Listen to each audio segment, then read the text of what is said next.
सोचिए एक ऐसा समय जब ना कोई शहर था, ना कोई गाड़ी और ना ही कोई मोबाइल। बिल्कुल। इंसान जंगलों में रहता था, पत्थरों से अपने औजार बनाता था और आग जलाना भी एक बड़ी खोज थी। लेकिन यहीं से शुरू हुई मानव सभ्यता की सबसे पहली कहानी। क्या आपने कभी सोचा है कि स्टोन एज में इंसान कैसे सर्वाइव करता था और कैसे धीरे धीरे सिविलाइजेशन की शुरुआत हुई? अगर आप एसएससी, यूपीएससी या किसी भी कॉम्पिटिटिव एग्जाम की तैयारी कर रहे हैं तो ये टॉपिक आपके लिए बेहद इंपॉर्टेंट है। Welcome to all exam prep, जहां आपको मिलती है हर एग्जाम की पूरी तैयारी आसान भाषा में। तो चलिए बिना समय गंवाए चलते हैं हजारों साल पीछे स्टोन एज की दुनिया में। बिल्कुल, तो चलिए इस सफर को शुरू करते हैं। अब हम स्लाइड नंबर 1 को डिस्कस करेंगे, जो है पाषाण युग यानी स्टोन एज का परिचय। देखिए, अगर हम पाषाण युग की बात करें ना, तो ये मुख्य रूप से 4 स्तंभों पर टिका है। सबसे पहला है मानव विकास, कि हम कैसे इवॉल्व हुए। दूसरा है उपकरण, जो कि बहुत जरूरी थे। तीसरा है आग की खोज और चौथा है कृषि क्रांति। यही वो समय था जब इंसान ने बसना शुरू किया, यानी बस्तियां बसनी शुरू हुई। अगर मैं इसे आज के नज़रिए से एक आसान उदाहरण से समझाऊं तो ये बिल्कुल वैसा ही है जैसे कोई इंसान खाली हाथ एक घने जंगल में जाए और एकदम खरोच से, मतलब जीरो से, अपना पूरा घर और जीवन बनाए। हाँ, एग्जैक्टली। उनके पास कोई ट्यूटोरियल नहीं था। बिल्कुल। चलिए अब अगली स्लाइड पर बढ़ते हैं और देखते हैं कि इस रोमांचक इतिहास को किसने खोजा।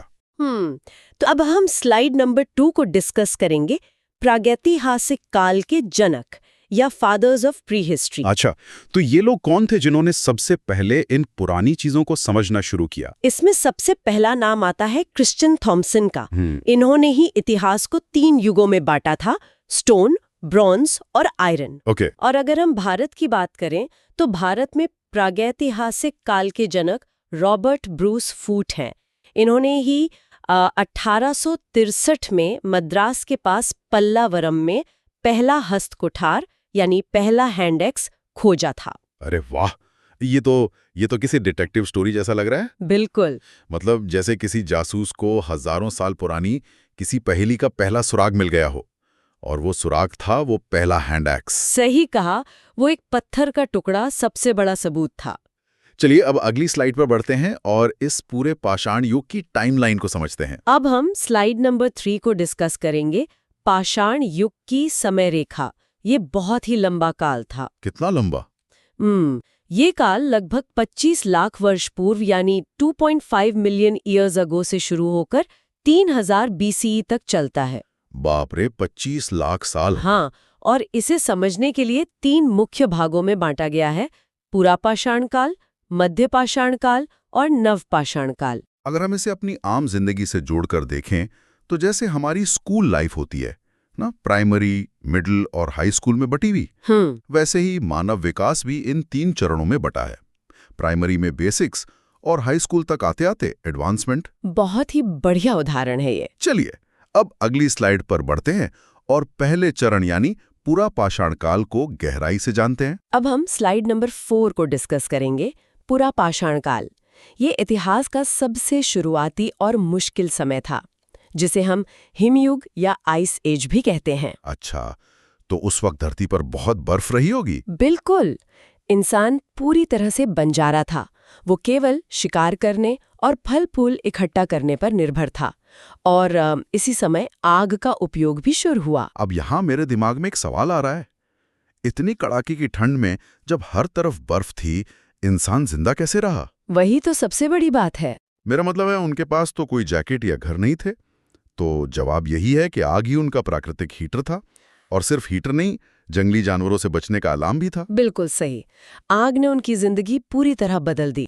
चलिए अब अगली स्लाइड पर बढ़ते हैं और देखते हैं कि भारत में ये लोग कहाँ रहते थे। अब हम स्लाइड नंबर 5 को डिस्कस करेंगे, प्रमुख पुरापाषाण स्थल।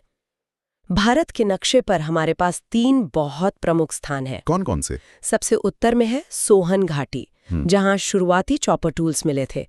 फिर मध्य भारत में हथनोरा है। हथनोरा, मैंने इसके बारे में सुना है। हाँ, यहीं पर नर्मदा मैन के साक्ष्य मिले थे, जो बहुत महत्वपूर्ण है।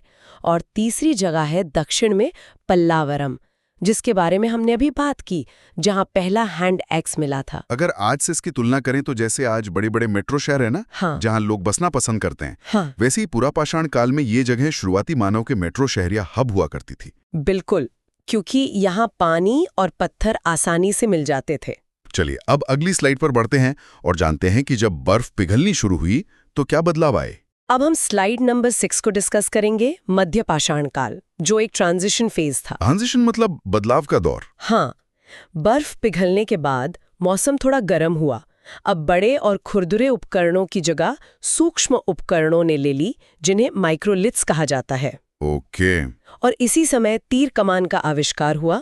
इंसान ने अपना पहला पालतू जानवर कुत्ता पाला और उनका जीवन बंजारे से थोड़ा अर्धस्थायी यानी सेमी सेटल्ड हो गया। ये तो बहुत बड़ा जंप था।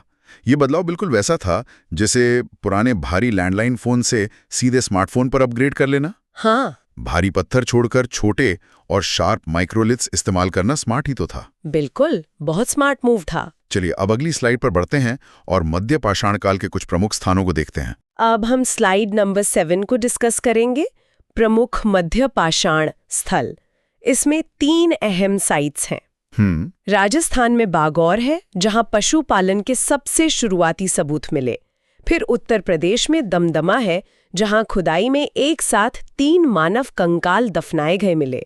एक साथ 3 कंकाल? हाँ, और सबसे हैरान करने वाली जगह है महाराष्ट्र में पटने, जहां शुतुरमुर्ग के अंडे के साक्ष्य मिले हैं। वेट, महाराष्ट्र में शुतुरमुर्ग? हाँ। क्या भारत में सच में शुतुरमुर्ग थे?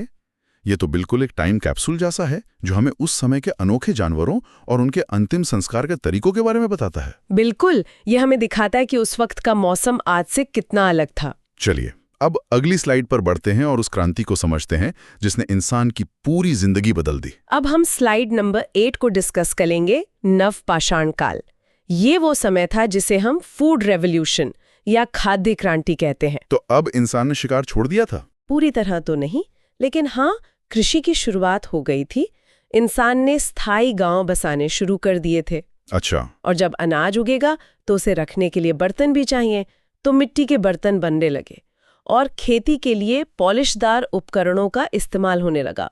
इसे अगर हम आज के लाइफस्टाइल से समझें तो इंसान अब फूड डिलीवरी का इंतजार नहीं कर रहा था।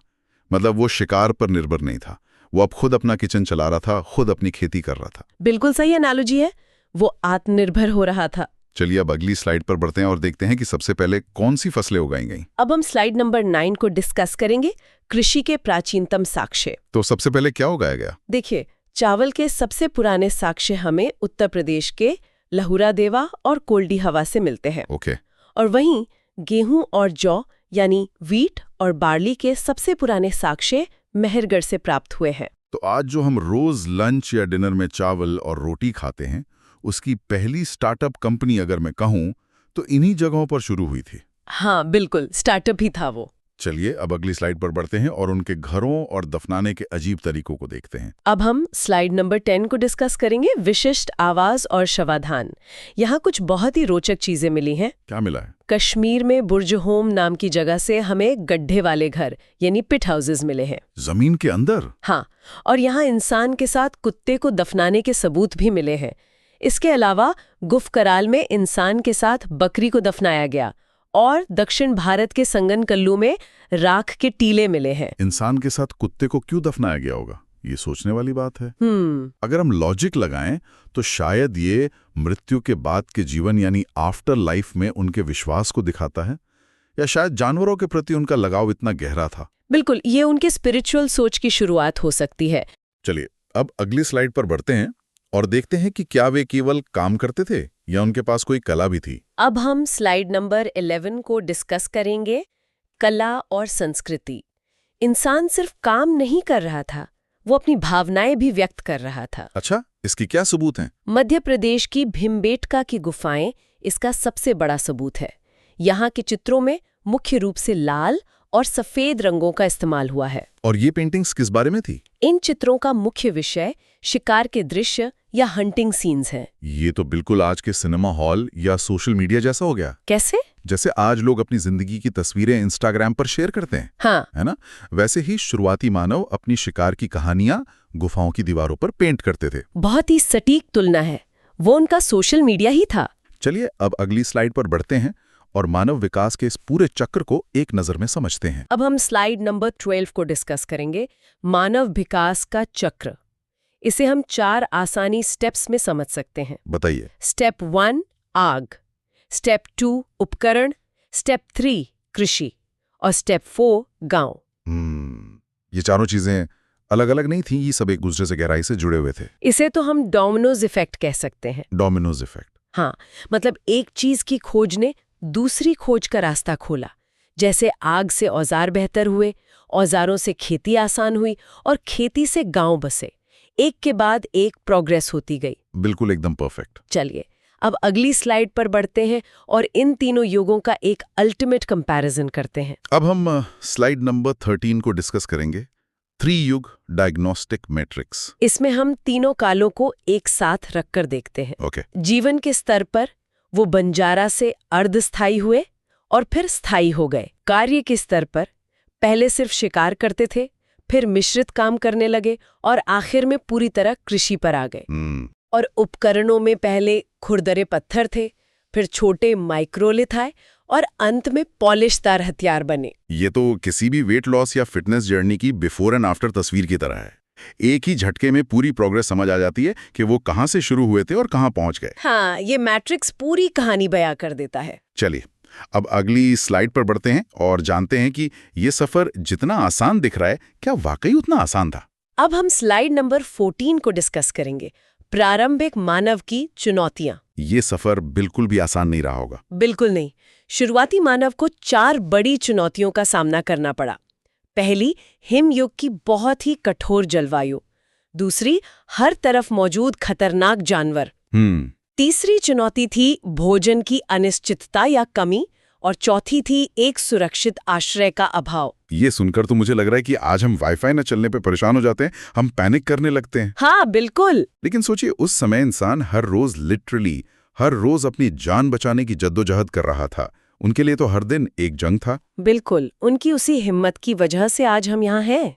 चलिए अब हमारी आखिरी स्लाइड पर बढ़ते हैं, जो एग्जाम के लिए सबसे जरूरी है। अब हम स्लाइड नंबर 15 को डिस्कस करेंगे, एग्जाम बूस्टर यानी महत्वपूर्ण तथ्य।